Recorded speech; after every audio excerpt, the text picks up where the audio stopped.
So you mentioned a lot of your deep research around neuroscience and psychology and how those worlds sort of came together. Are there any stories or examples that come to mind of those worlds colliding where your research around neuroscience and psychology really supported you through an engineering leadership challenge that you were facing in different phases of your journey there? I think of this director that I had that reported to me when I was VP of engineering at TiVo. One of the tools that I love to use is the Enneagram. It's a personality typing tool. A lot of people have heard of the Myers-Briggs. This is sort of like that, but it goes a little bit deeper to motivation. So I use that a lot, and I had learned about that and been working with it for a number of years, just like I said, as a passion, because it was something I was interested in. And he turned out to be, of the 9 personality types, an 8, which is sort of the challenger, the boss.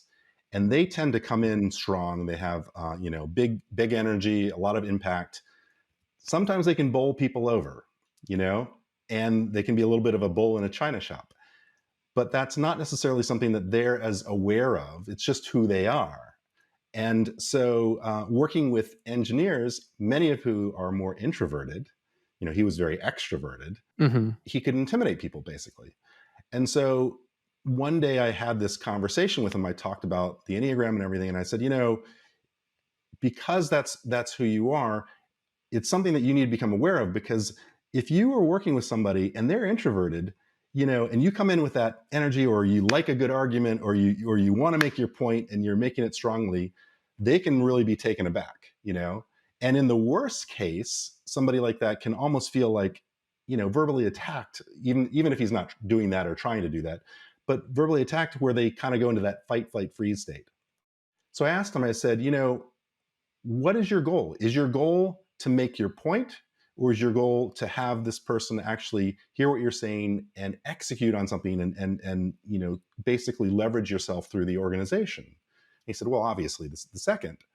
And I said, well, okay, so if you know that, if that's your goal, and you know that sometimes the way you're bringing yourself is putting people in that state where they don't hear what you're saying, or they're not able to really process it or be a good partner with you on that, what do you think would happen, like if you changed your approach to better match how they might hear you?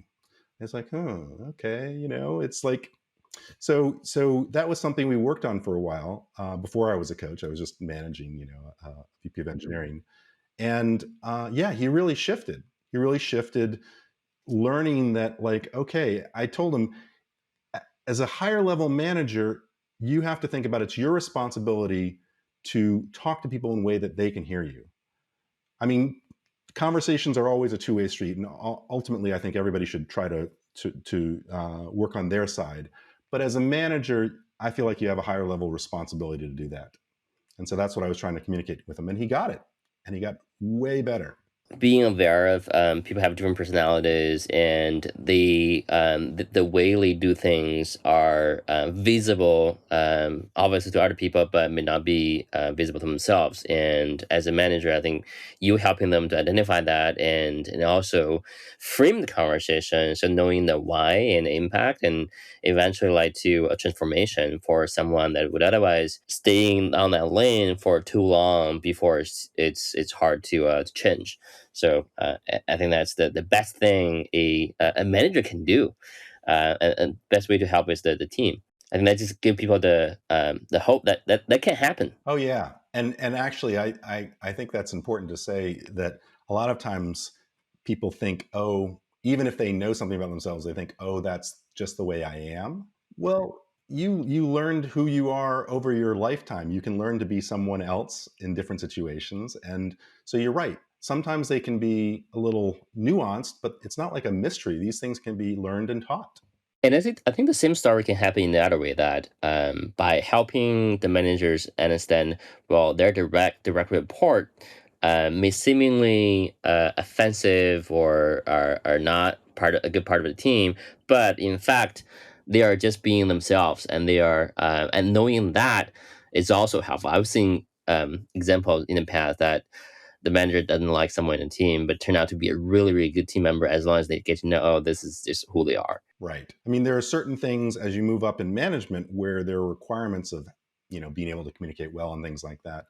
But particularly for high level individual contributors, I mean, sometimes, the types of things that you do as a people manager is different and not necessarily something they want to spend as much time on.